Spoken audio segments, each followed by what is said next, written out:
Now to one of the highest honors given by our chapter of the National Academy of Television Arts and Sciences. It is the induction into the Ohio Valley Silver Circle. This honor recognizes television professionals who have performed distinguished service within the television industry for at least 25 years, a significant part of which was done within our chapter's region of Ohio, Kentucky, Indiana, and West Virginia. Silver Circle members are honored for more than their longevity. They are honored for making an enduring contribution to the vitality of the TV industry and for setting standards of achievement that we can all hope to emulate. Please welcome from Wave TV, John Bull, to introduce tonight's first Silver Circle inductee.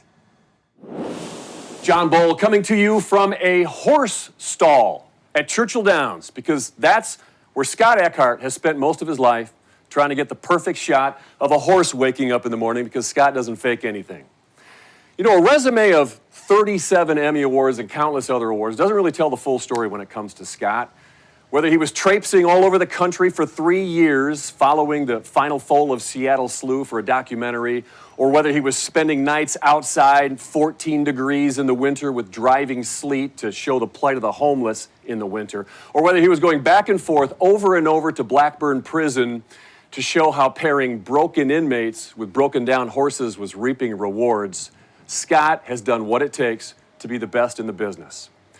My second favorite moment in all of my lifetime in this business has been stepping into the edit bay and seeing what Scott had done interpreting my script in his edit. My favorite moment, though, is right now introducing you to our newest inductee in the Silver Circle, Scott Eckhardt.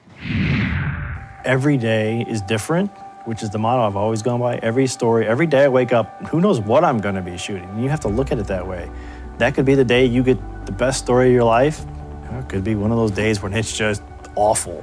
But you know, every day is gonna be different. So you've gotta approach it when you get up, I'm gonna shoot the best story I can today. And if you don't, well, all right, guess what? Tomorrow you're gonna be covering a different story, and it could be that one that you're gonna cover. So don't get frustrated by one day of being bad, because the next day is gonna be different. And don't get hung up on a story that this has to be the best story, because sometimes the best stories creep up on you and you don't even know it. You have to have patience to do the kind of stories that I do. I mean, I hours and hours of shooting video just for one shot. You have to have patience. Now, general news, that's a whole different issue, I think, and that's a whole different, you have to be able to piece your story together while you're out there in a half-hour shoot. You've got to be able to piece your story together instantly.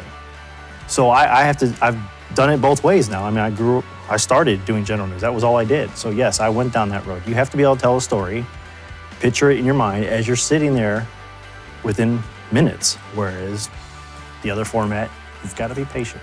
You have to be able to adapt to changes. You have to be able to want to try things different. If you don't, you won't succeed, because as every day changes, every story is different. So you need to look at every story different. You need to look at every shot different.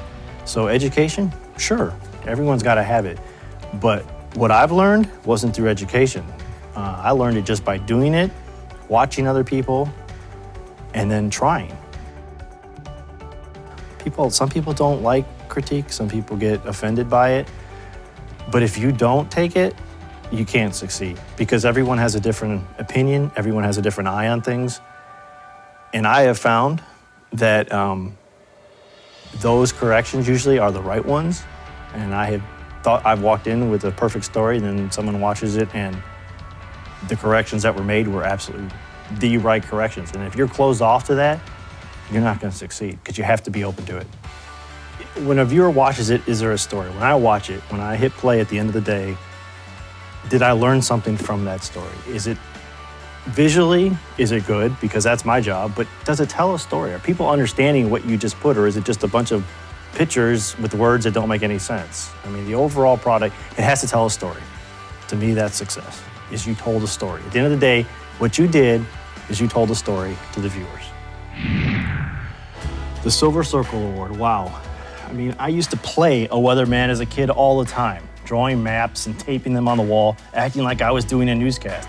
I guess you could say TV news was my calling. Of course, my wife always gives me a tough time, because she says, I should have been in front of the camera. You could make so much more money.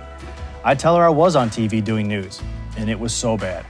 But it was that job at WTVW in Evansville that landed me where I am now at WLKY for over 25 years.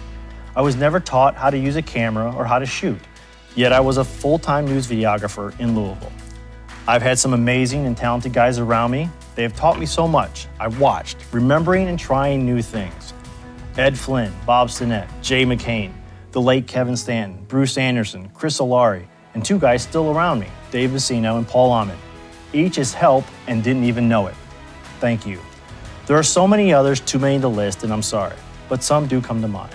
Paul Chaplin, he opened up the creative services department to me. He gave me a key. He lets me use the best gear to tell stories. A great idea. I get amazing video for my stories, and he gets video for his promotions. The next two, well, they have been and continue to be so instrumental to my storytelling, and more importantly, they are my best friends. Half of my life, I've been around them. John Bull, the guy when I first started I thought I would never get to work with. The best in the business, period. But he gave me a chance. Not sure why, but I made the most of it. Several years and several Emmys later, I'd say it worked out. He taught me everything. He encouraged, praised, and always wanted me to get better. I'm guessing here, but the story that convinced him I was okay was Moving Violations. I mean, how could he not like my work when Metallica's in it? There are no words to say what John means to me and my career, but thank you. And Andrea Stallman, the only person I know who drinks more coffee than me. It is simple. She gave me the opportunity to do what I do best. She created a position to let me tell special stories. She believes in my work. Heck, she even writes some of them. Her friendship makes my job easy. Her critiques make every story better. And there are always the right corrections that she makes. That doesn't even come close to showing my gratitude for what she has done for my career and being a great friend. Now, none of this would be possible without the amazing support from my family. My mom and dad have supported me every day I've been in this business, always amazed and proud of me. My wife's family. The support from them is so special, and they love horses, which, well, that's pretty special for me. My three kids, they mean everything. I do what I do for them. And then Jen, my wife, the backbone. She never really understands my job, besides I work a lot of hours. But she knows I love what I do, and when she watches the finished stories, she understands it a little better. I want to wrap up with saying to the other video journalists that being behind the camera doesn't preclude you from doing amazing things and being recognized for it. Video journalists are the heart of TV news. Your images tell the story, so keep pushing. Push that envelope. It's hard to believe I am in that old school group now. It's so hard keeping up with all these talented young video journalists. But that's all right. I've got a few more good years, so be ready. Thank you so much.